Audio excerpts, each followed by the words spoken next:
Welcome, everyone. Southeast Iowa Union Prep Sports Plus. We got Andy. We got Jack. We got Peter. Hello, everybody. Hello, everybody. This is how I talk now. We whispered for like 10 minutes one episode, like 2 years ago. God. Yeah, I don't know why. We just decided to do it like public radio. We are back talking some high school spring sports. We are powered, as always, by Dove Care Between Washes. Whatever the heck this is, probably something for hair. April Fool's, not really. It's Fairway as usual. Oh, this is shampoo. Fairway Food Stores. Thank you to everyone who sponsors this show, this team, this unit. We're going to talk a little soccer, Jack. And why don't we start out with a game that was on the Southeast Iowa Video Network. The beloved Southeast Iowa Video Network, the beloved play-by-play man Jack Knowlton, and beloved scoreboard operator / camera guru Peter Camp. I heard it was quite the game last night when the Columbus WMU Wildcats came into Washington, Iowa. Yeah, quite the game indeed. This is now 2 years in a row. This game has finished as a 5-goal thriller. The first one, obviously, Andy, you were on firsthand. This game, first of all, lasted a lot less time than the game last year, which, you know, I would be pretty nervous if it was if any game that we have this season is going to take longer than that, because that was, of course, the infamous rain delay doubleheader night for the Demons. But yeah, this game a lot more smooth with the weather. I won't say a lot more smooth for either team, really, because there was 5 goals. All of them came in the second half.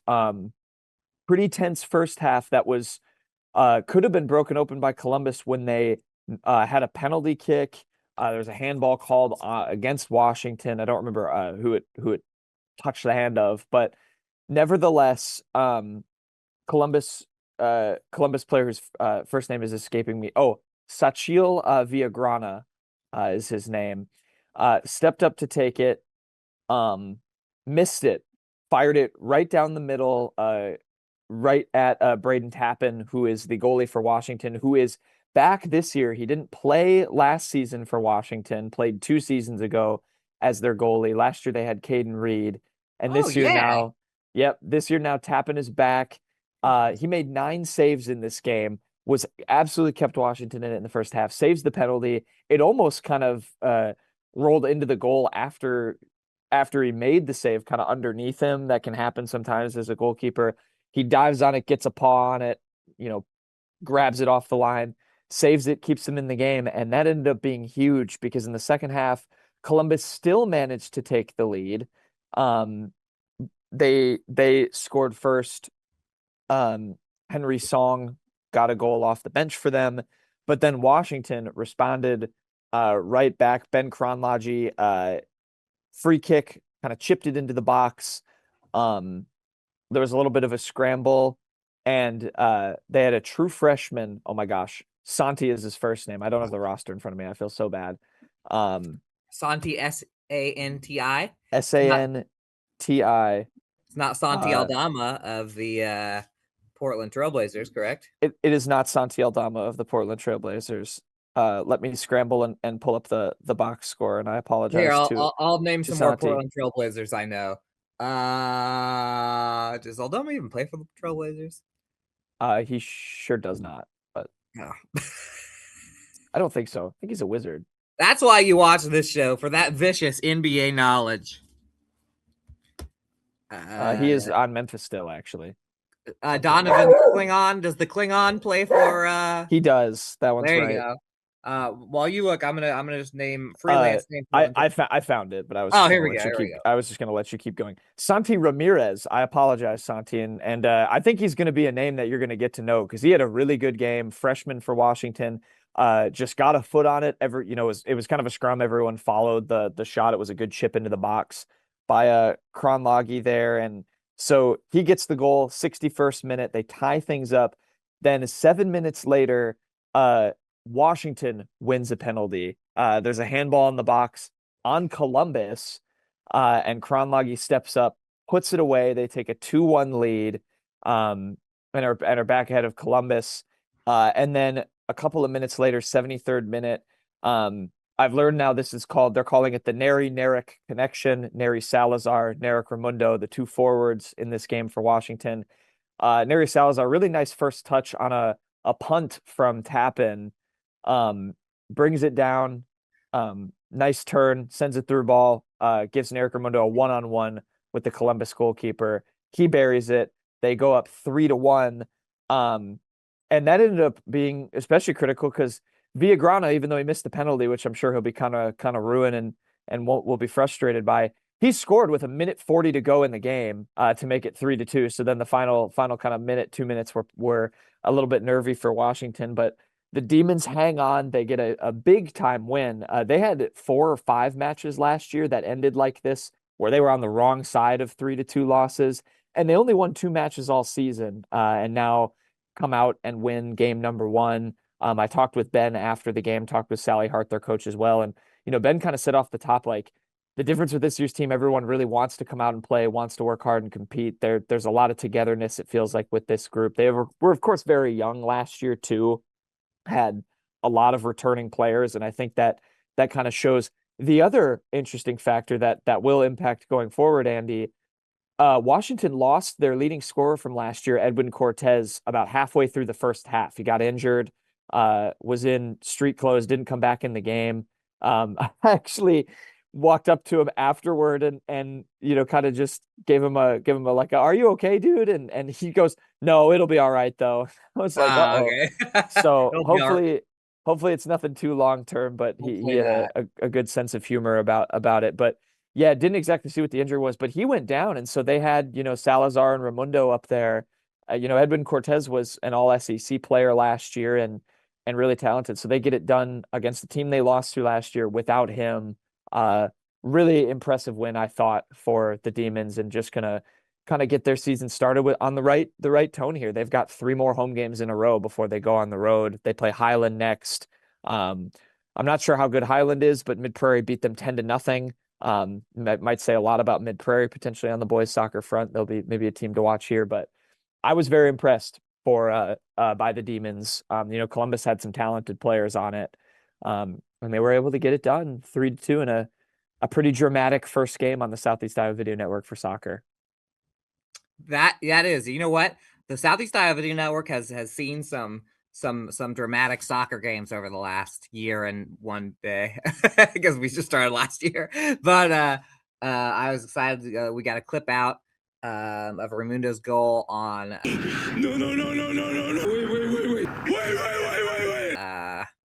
On the Twitter, the X, as some people call it. And big win for Washington. As you said, there two wins last year. Last year was it was one of those things where it was like the blip in the Washington was really rising, and then they had just the year 2 years ago where all those seniors graduated, so they really had to rebuild last year. So cool that they can pop back up and get a win early here. I was at another matchup of all union teams as Mount Pleasant went into Danville, New London at the beautiful Danville High School, Danville football field. And I'll tell you what, DNL I think is going to be a good team this year. They already have won a game. They beat Keokuk on night 1, 3-1.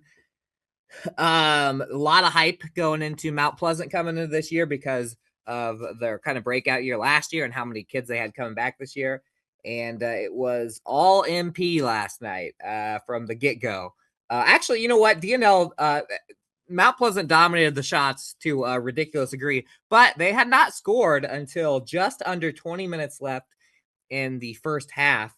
And that was when Isaiah Lang scored 3 goals in about 15 minutes. And all of them had the hang time of about 1 centimeter. They were 3 straight up tap-ins, all a couple off of a cross, and then one that was. It was funny because Isaiah had made 2. Both of them were, just walking the thing in basically.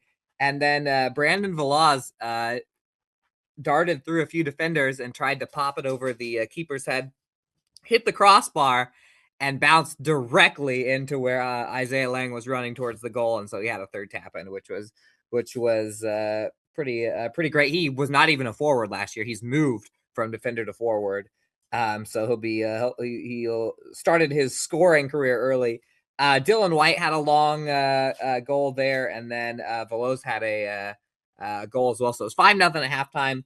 Veloz and Dylan White both scored in the second. So out of those 7, that was all their 3 big guys up front scoring for the Panthers. So I was impressed that DNL had to scramble a lot defensively. They didn't have the ball in their possession very often, and but there were, I mean, you had those 3 from Isaiah, and then 2 of those goals, the last 2 the third and fourth goal were 4 seconds apart.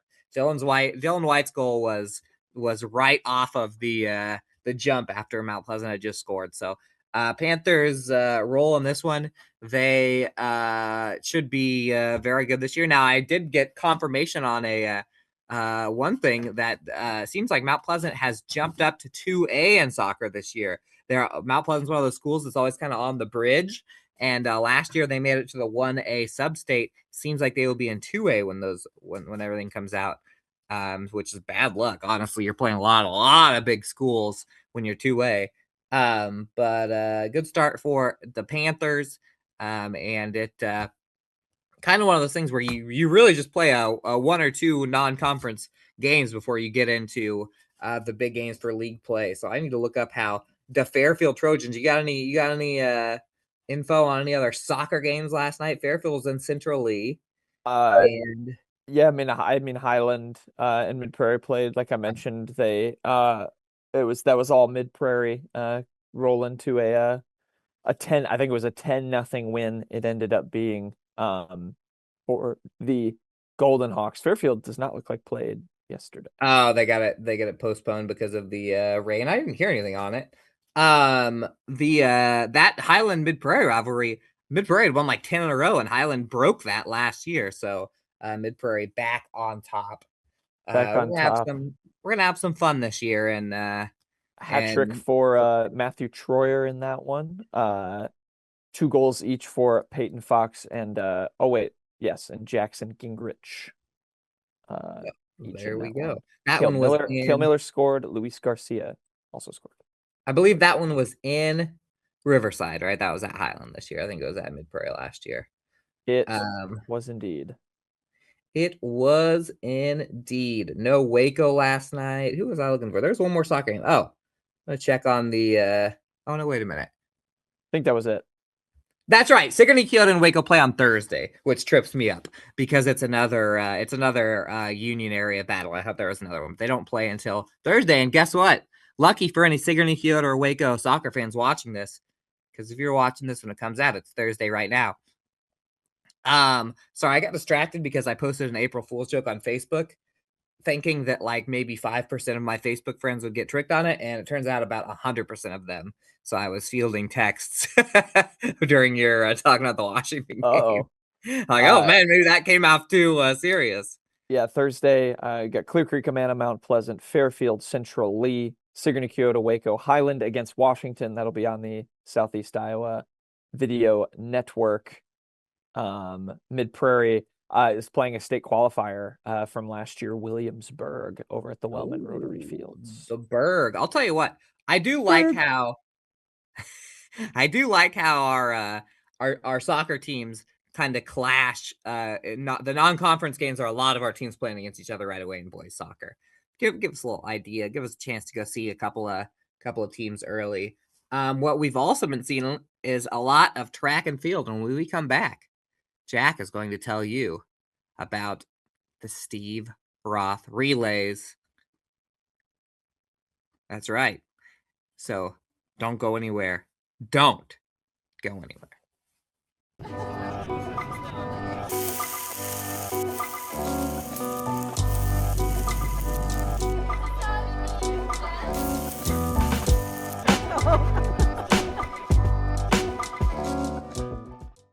The Connie and Amanda team is dedicated to giving back to our community by actively engaging with our clients, businesses, and the public. When it comes to helping you find your next home, investment, or commercial space, the Connie and Amanda team is here for you. I love helping people. I always wanted to help people. That's what I love the most. We do a really good job of growing our own, but also we are able to take your skills, adapt them to what we need, or grow them as well. Our leadership group here, they are actively involved, always supportive of our new ideas and innovation here at the hospital. Washington County Hospital and Clinics. Apply today. Introducing Hy-Vee Market Grill, where every meal is a delight. Start your day with our mouthwatering breakfast options and savor flavorful lunches with friends and family. Cap off your day with our delectable dinners. Hy-Vee Market Grill, where every moment is delicious. In the heart of rural Iowa, where community matters most, the connections we make are made to last. Meet KCTC, your hometown internet, phone, and TV provider. At KCTC, we're not just about technology, we're about people. Our dedicated team are your neighbors, committed to bringing you top-tier services right where you live. We believe in giving back to the community that raised us. Experience the power of a real connection with KCTC. Join us in building a stronger, more connected Southeast Iowa. Hello, everyone. Hello, hello, hello, hello. Hello, everybody.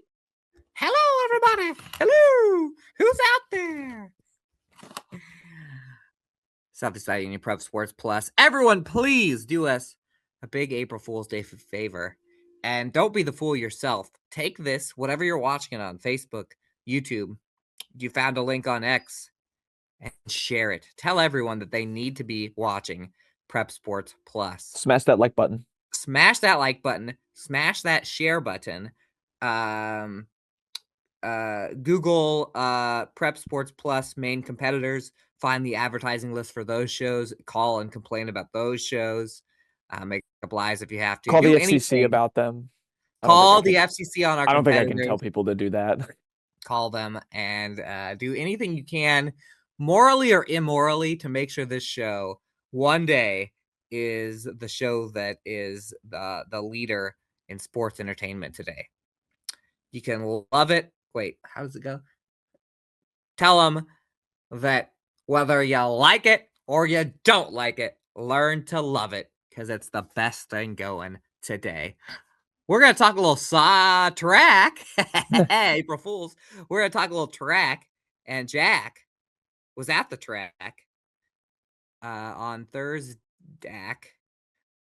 for the Steve Roth Relays. Jack, what happened?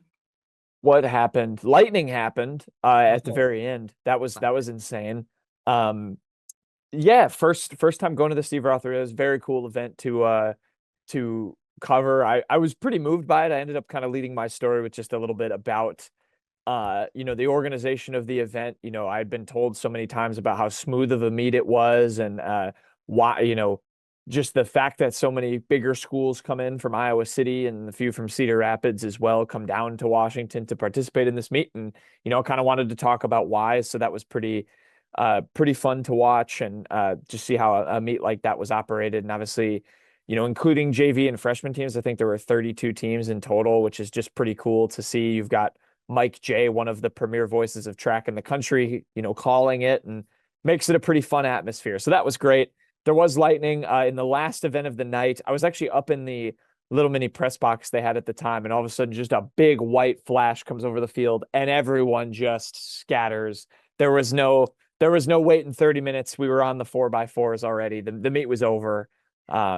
They just called it a day. So unfortunately for the 4x4 teams, I think actually Mount Pleasant was like the only team that ended up running and getting a score. So shout out to Mount Pleasant for that one. But a really exciting boys meet. Columbus and Fairfield, the headliners on the team side. Columbus actually had the most points overall. Obviously it's split up into 3 classes, so it's somewhat relative with who you're going against, but 177 points for the Wildcats, and they had a couple of overall winners. The best race, my favorite race of the day, by far, the 110 meter hurdles. And it was a heat with Lamar Seant and Alexander Reese, 2 really good sprinters for Columbus. They went 1 and 2. They had the top 2 times at the event. talked to both of them afterward. Great conversation with both of those guys, just about how they kind of push each other. That's going to be, this Columbus Sprinters team is going to be really fun to watch all season. They were part of a 4x1 team that had the second best time of the night. Seant won the 100 and 200 meter titles, had the second best time among all the runners. So again, that accounts kids from Iowa City and Cedar Rapids and a lot of these big schools that he's right up there with in the sprint events. Did an excellent job for Columbus, and they're as we've talked about before, they are, as we've talked about before, going to be one of the best teams in the sprint events this year. Eli Zillman, a title for him in long jump, actually not a title for him in high jump. I actually talked to him after. He was pretty disappointed. He's of course a state, top state finisher in both events, and really wanted to get things started with a high jump title, and was a little bit hard on himself for that one, but an early season meet. And by the way, he got second place in that, but did win the long jump in Class B. Ethan Biscard had a really good meet, won Class B in the 200. And then the 4x110 shuttle hurdle team for Fairfield was the best team in Class B as well. And then there were a few meet records broken. Grayson Hartman got 2 of them. He has just been lighting up the state. This is where I'll also bring in the Falcon Relays, which happened on Monday night. And Grayson Hartman, Andy, is now has the second longest throw in state history. Pretty incredible stuff. First of all, he had a 63-foot throw, which won the Demon Relays handily. And then he went to the Falcon Relays, 67 feet, 2 inches. Actually, I'm sorry. That was the previous second best throw of all time. He had 67 feet, 3.5 inches, past Nick Phelps for the second longest throw all time. Number 1 is still Doug Lane. He got over 70 feet. So there's still a long way to go a little bit for Hartman to get the state record, but he is chasing that down, and past guys like Brandon Scherf, Tristan Wirfs, who are on those top 10 lists in the state and played in the NFL. So it is pretty incredible company that he's keeping. At the Steve Roth Relays, he also qualified for the Drake Relays and discus, has throws of 179 feet. He got to 179 feet, 9 inches at the Falcon Relays. That is, I think, still the longest throw in the state so far this season, and it's not even his main event. So he is just, doing some pretty unprecedented stuff for Washington. Waco had a really good race. Jude Dykstra, Hayden Shellman, they both won their events. Shout out to the 2 of them. Couple wins for some Highland and Winfield relay teams. 4x110 shuttle hurdles for Winfield. And the Huskies won the distance medley. Ooh, Opie's excited. He's going to compete in some distance medley. And then Aiden Galindo for Kyoto retained his Class C title in the high jump. He's a guy, I talked to him. He's trying to go for the state or for the school record there. Just a junior as well, so he's going to have he should have an exciting season ahead of him. And then the Falcons realize, I'll be really quick. I realize I'm exhausting it. Washington, kind of the standout team. Andrew Reese, Sawyer Shantz got a couple titles along with Hartman in the 800 and 3200. And then Leighton Messenger, Ira Stahl, Emma Horick all won their respective competitions. Messenger in the hurdles, Ira Stahl in the 800, Emma Horick in the 1500. 2 relay wins for the Washington girls team as well. And then MP did its thing, 4x100, 4x800, with wins. Alex Scott, Avery Fedler in the 200 and 400, and Izzy Sloat in the long jump were all titles. That's kind of your big schools. You can read more about the small schools and stuff all on the Southeast Iowa Union. We've got it all there, but those are kind of your main headliners. We have a lot of them in track, so these will be long-winded segments every time we talk because we have some really talented athletes in this area. We sure do. I dug up an old quote, Jack, because I remembered it. So I went to our state story from last year. Last year, when Grayson Hartman got 3rd at state in 3A, this was his quote. He said he's thankful and grateful for the people who came out and supported me, but I'm not happy with the results. This won't happen again. I'll be back next year. He sure will. When I knew. That's when I knew he was going to have a huge year this year. Yeah, he has just put in. He's only a junior too, so he's got still the rest of this season and next season to try and hunt down that state record, and it seems like he's pretty hungry for it. So Definitely exciting. I almost feel bad. I'm putting him in the subheads of all of our stories, but I'm like, if he keeps breaking all these records, it's just what's going to happen. Yeah, that's true. He really has. We've ran a couple pictures of him with a medal, and I was like, oh crud, if we get sent another picture of the medal, or we have put him in again.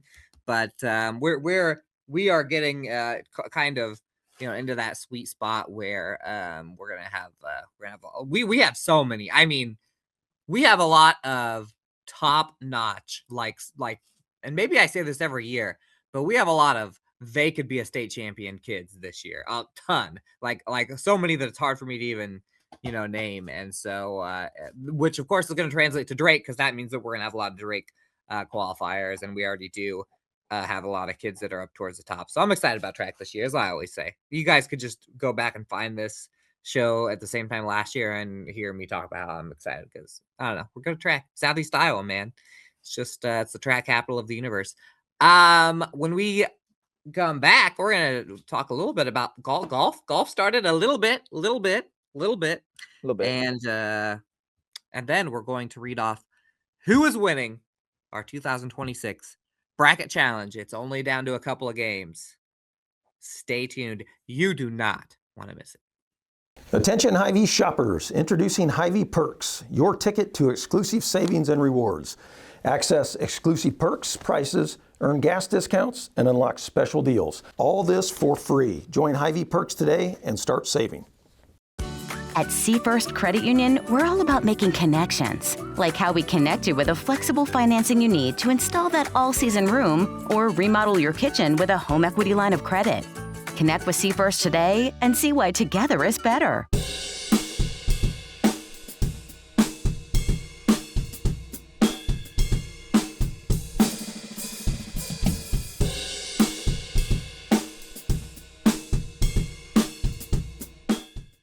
Bring the kids and share the memories at the 2026 Midwest Old Threshers Reunion. Experience the sights, sounds, and traditions of steam engines, antique cars and trucks, tractors, and more. First visit or a family tradition. Enjoy home-style food, the excitement of an Old West shootout, and nightly entertainment. For generations, this is where memories are made. Celebrate history and make new memories at the Midwest Old Threshers Reunion, September 3rd through 7th in Mount Pleasant, Iowa. Visit oldthreshers.com for more details.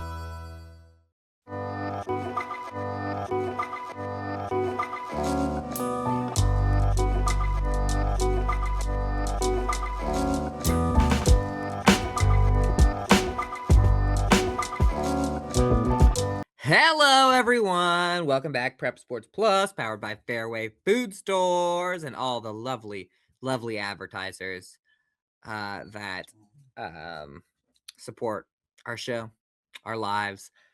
We had a little golf yesterday, Jack, and despite the threat of rain, they got it in at Flint Hills Golf Course. Then the 2026 Nike Invitational. Boys and girls, I feel my voice.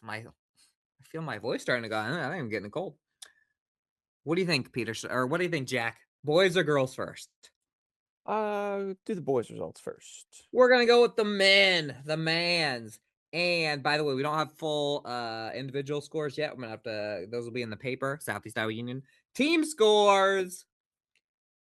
We had Mount Pleasant, Winfield, Mount Union, Van Buren County, and Danville. We had 4 of the 7 teams, but alas, the Central Lee Hawks had too much for our area squads. They shoot a 311. Mount Pleasant 322, Winfield Mount Union 323, Notre Dame 331, Van Buren County 337, and Danville 338. So I don't think we have any of our teams loaded up here. Let me check here. No, it's all Central Lee and Danville. Oh, wait, we got some Highland. Kyler Fink led Highland 94, Isaac Glessman 96, Keegan Sexton 101, Preston Smith 104. I'm just going to read the top 4 for time's sake for these. No, you know what? Highland was the only team to get their stinking scores, and I'll read the other 2. Not that it didn't just. Tyson Grout and Donald Edwards 112 apiece. On the ladies' side, we had a champion, the Highland Huskies, state qualifiers last year. They are one of our big movers in spring sports the last couple of years, and they shot a 370 to win this thing by 21 points. Fort Madison 391, WMU 408, Van Buren 435, Mount Pleasant 438, Notre Dame 441. Of the golfers in, and this is a pretty tough girl to beat, so I assume she won it, even when the other golfers get in. But Highland Senior Emerson Schultz, 78, a scolding low 78 to win it. And Addison Protzman finished at 85, so that's a pretty good sign. Jocelyn Protzman and Autumn Guzman, 101, 106. Cassidy Duster and Mackenzie Davis, who I believe are the only newbies to the varsity six. I think they just lost the two seniors last year. They went 119 and 126. But guess what? We have scores from Van Buren County as well. Sophia Urak shoots a 95. Macaulay McEntee shoots a 114. Tegan Tickles goes 114. Hadley No 117. Maddie Cockerell 118. And Adelaide Kammerer 119. Thank you, Coach, for getting those in super early. I'm sure those will be probably updated in the next we shoot early. We shoot early in the morning, don't we, Jack? We do. Do you have any other golf to talk about? Mid Prairie on the girls' side won their first meet of the year, beat Regina 190 to 226. Rivalry win. Yeah, big rivalry win. You're right. Morgan Bender a 43, Delaney Blum a 46, and Olivia Schwartzentruber a 47. It's the highlights for the Golden Hawks, so they got a win in girls golf as well. I also talked to the Washington boys golf team. They had a scrimmage match against Sigourney. Drew Conrad, very candid, said it didn't go very well, but Colin Stark, one of the coaches, they have high expectations, so I'm guessing didn't go very well for them. It's probably pretty good for others. Yeah, Colin Stark, kind of chimed in too and said, it's good to get out there, obviously shake the rust off a little bit. Yeah, this is a Washington boys golf team that will be. They had a 20-0 conference season last year. Conrad, of course, the state qualifier. I think they have some very, very high expectations for themselves. 4-time running SEC champs. Whoa, 4 in a row. Huh? They have really put together, and they've really ran away with it a few of these years where they've just where they've been able to build a team where it would take a miracle to beat. And the SEC is not a bad golf conference. So let's see if I can look at where are they golfing. I think the conference meets start for the fellas. They start in Fairfield, beautiful Fairfield, on February 6th. And then the ladies,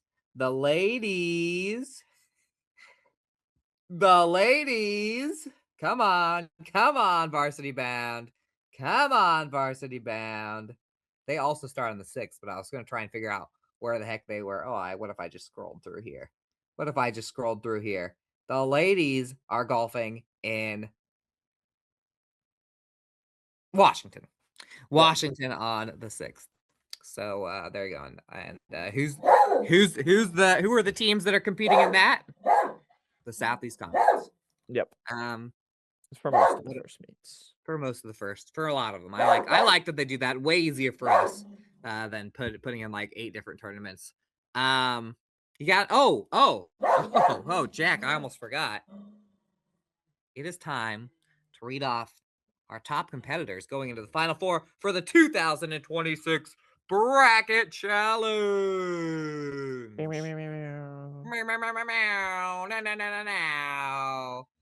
And winning so far is 404 Error. We're sorry, champ. Unable to load the ESPN Fantasy app. I don't remember that person being in our league.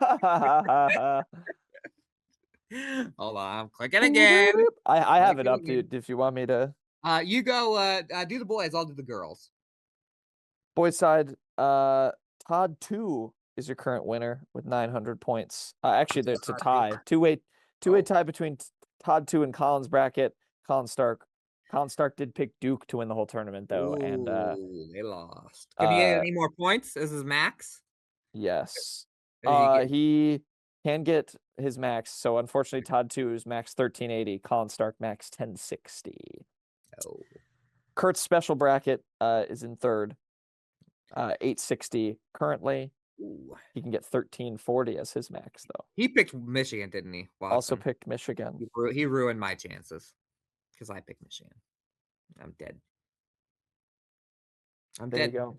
And who's singing karaoke? Do we know yet? Karaoke. It's gonna come down to Michigan, Arizona. So right now, Peter Camp, or sorry, your picks. That's my man now has a possible max of 1210. And I can't find Peter on here. I'm scrolling. He's there. right above me. He's 10 above. Podcasters Redemption's max is 900. So it is going to come down. Peter has Duke winning the whole tournament.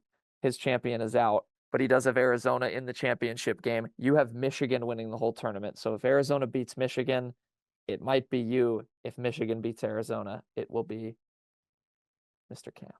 That's right. And by might be, it will be. Remember, whoever wins the entire group gets to pick the song. Jack has a chance to win the entire group. He's got his championship left. Yep, I have the highest max remaining at 1490. I got 3 of the 4 final 4 in and my championship matchup, which I have Arizona against UConn. On the girls, I have 3 of the 4. Sorry. I was gonna say on the girls' side, we've got everyone who picked the 1 seeds, like always. Topher's, although I can't say much because the boys. Opie, yeah, we're gonna get. Hey, Opie hates that there's not a lot of parity right now in Division I women's basketball. Hey, chill out. Topher Coop winning with 1130. He's 50 points up on second place. And his max, he still got his max. He picked the UConn Huskies. And then Kurt Watson looks like he may have just put the same bracket in 2 different times because he's got UCLA. He's tied for second with 1080. He's got UCLA. His max is the same. So let me see. So he just went straight up like, you know what? I'm going to double up on this. And then nobody picked anybody except Duke and UCLA. Opie actually picked Drake. He was ticked about it. They weren't even in the thing. I'm going to mute so you can talk about the rest of it. I'll sign off. Yeah, everyone picked UCLA and UConn. So it will probably come down to that game to decide the championship. No Texas, no love for Texas or South Carolina in either game. Woo. So we'll see. And we'll see you on the next Prep Sports Plus, Andy. We will see you. By the way, I did accidentally pick South Carolina to go to the championship, so I could be moving on up. There you go. Huge opportunities. Peace up, 8 down. Bye.